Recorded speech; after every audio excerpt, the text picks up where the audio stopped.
सफलता अचानक नहीं मिलती। सफलता कोई मंजिल नहीं है जो अचानक मिल जाए, बल्कि यह हर रोज के छोटे छोटे प्रयासों का परिणाम होती है। रोज प्रयास करने की आदत। हमें बड़े बदलाव की चिंता करने के बजाय बस रोज प्रयास करने की आदत डालनी चाहिए। धीमी प्रगति भी प्रगति है। प्रगति चाहे कितनी भी धीमी हो, वो ठहराव से बेहतर है, क्योंकि जो ठहर गया वो हार गया। मन पर विजय। रोज प्रयास करने से केवल बाहरी सफलता ही नहीं मिलती, बल्कि मन स्थिर होता है और व्यक्ति भीतर से शांत हो जाता है। यही अनिरुद्ध की सबसे बड़ी सफलता थी।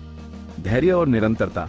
जैसे बीज मिट्टी के भीतर धीरे धीरे पनपता है, वैसे ही हमारी कोशिशें भी धीरे धीरे हमें गढ़ती हैं।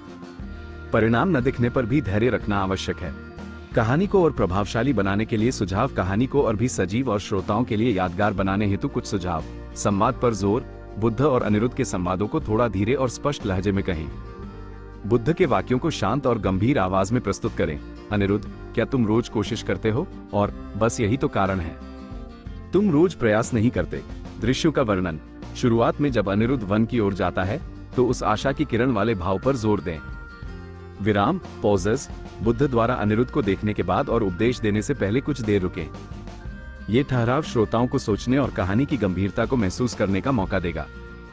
निष्कर्ष का महत्व। अंत में, निरंतरता ही सबसे बड़ी शक्ति है और यही एक आदत, रोज प्रयास करने की आदत, एक दिन तुम्हें भी सफल बना देगी। इस अंतिम वाक्य को दृढ़ संकल्प और प्रेरणादायक स्वर में कहें।